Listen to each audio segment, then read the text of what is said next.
Om, wilayah sekaring bano langgeng jagat Bathara minangka sembaning titah sak Madyapada. Abot sanggane paning sembandhae Kanjeng Rama Tumenggung Jayeng Rana. Ingsun kaji Bangladi para tamtama. Samangsa-mangsana bebaya saka Patmanca negara ora nganti jengkarake Kanjeng Rama saka kursi dampar Maesota.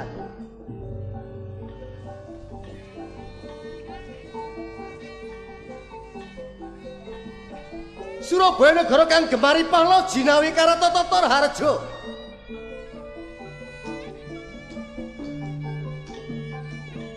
Katitik saka busana kang kagem dening para prajurit ing tlatah Brangwetan kutha Surabaya lho.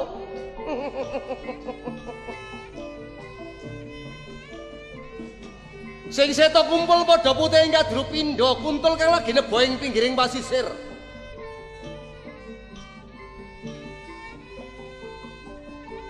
Kang ireng kumpul padha ing Kadrupindha dandang araraton kang kuning kumpul padha kuning Kadrupindha podhang kang lagi mangsa wowoan. Saka pratiti olah kanuraganing para prajurit ing tlatah Brangwetan kutha Surabaya. Lakuning para prajurit kaya dening sela blakiti sela Waskarani, watu blakiti semut. Barising para prajurit kaya dening semut kang lagi mlaku sanduring watu.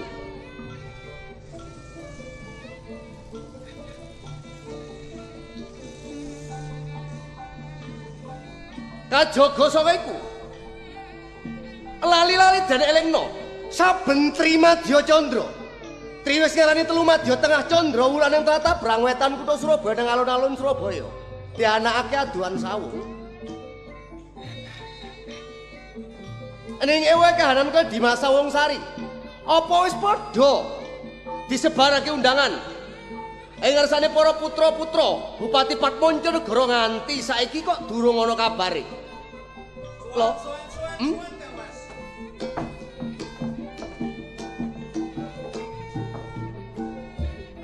Kang Mas Sawung Rana, Dimas Sawung Sari. Kang Rai ngaturaken sembah bekti kunjuk ngarsa panjenengan dalem, Kang Mas. Sembah bektimu ndak tampa lihat puja pangestunipun Kakang wae tampan. Gerawalan anggen kula mundi kula cencang pecah rikma ndadosaken jejimatipun Kang Rai Sawung Sari, Kang Mas. Apik. Nggih. Dimas Sawung Sari. Dawuh katimbalan, Kang Mas. Apa ora nganti kata lumpen dening ngopo? Sira kadawan dening Kang Masmu Sawung Rana. Nggih. Sing perlu nyebarake nawala trumaping para putra Bupati Patmanca negara. Inggih, Kang Mas. Sedaya menapa ingkang dados perintahipun Kang Mas Sawung Rana menika sampun kula laksanakaken. Ning nyatane, Dik. Inggih. Nyatane.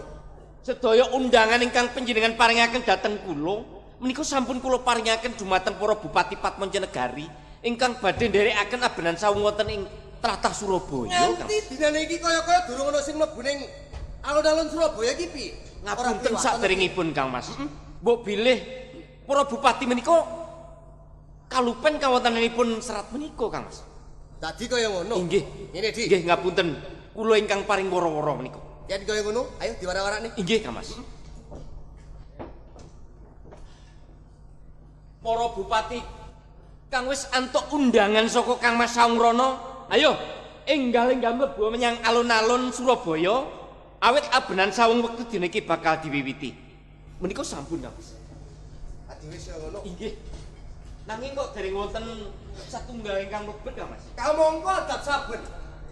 Iki nek wis on. Bali. Bali. Bali. Dimas Sawung Sari. Ngapunten Kang Mas. Menika kok malah bocah edan ingkang mlebet wonten satengahipun alun-alun. Undangan wis mbok sebarake kabeh Inggih.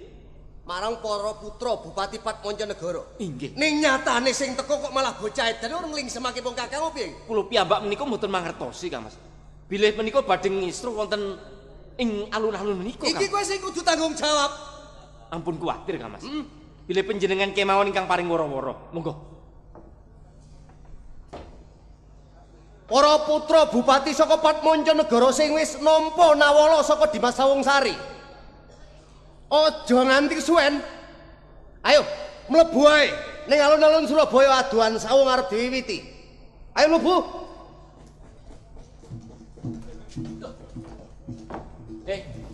Dali. Metu kono enggak oleh, metu kene enggak oleh. Sik. Kowe iki bocah edan apa piye? Ya kon gendeng. Loh, Kowe iki kok mangertenono lho ya. Kang Mas Sawungrana iki menehi undangan karo para putrane bupati saka Pantonegoro.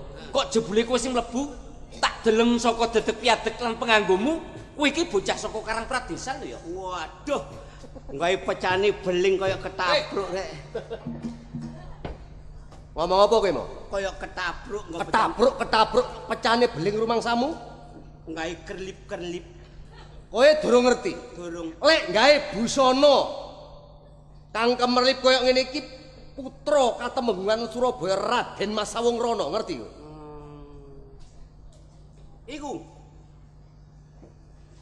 Kowe kepengin ngerti to? Heeh. Yen ngagem busana tanpa mencorong kaya ngene. Iki putrane Temanggung Jaeng Rana sing ana nggone Brangwetan Surabaya lho. Jenenge sapa? Raden Sawungsari. Saiki ngene lho Kang No karo Kang Ri. Karena karo Kang Ri rumangsamu, Kowe aja nglamak lho ya. Kang No karo Kang Ri. Sih, aku melu takon karo kowe. Takono. Jenengmu sapa to? Reang Joko Berek. Joko Berek. pantes cocok. Bocah saka ngendi kowe? Kok desa. Oh, desa. Heeh. Kowe ora iso basa to? Ora iso.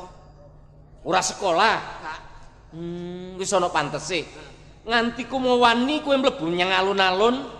Terus kowe kok nggawa jago? Arep nyang apa kowe? Ate ngedui jago iki.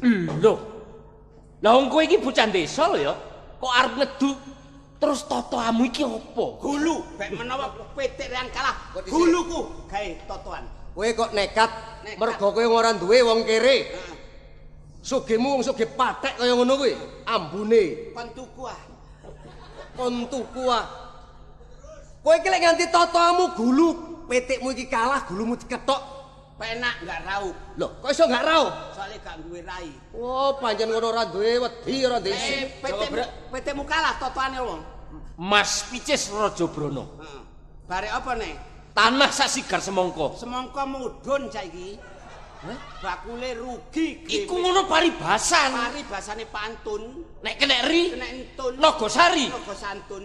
Oh, kurang ajar. Lek lemari lematun mati. Ayo didu. Wani kowe. Wani. Nekat. Heeh. Pancen kowe ana wong ora Edi, duwe. ayo.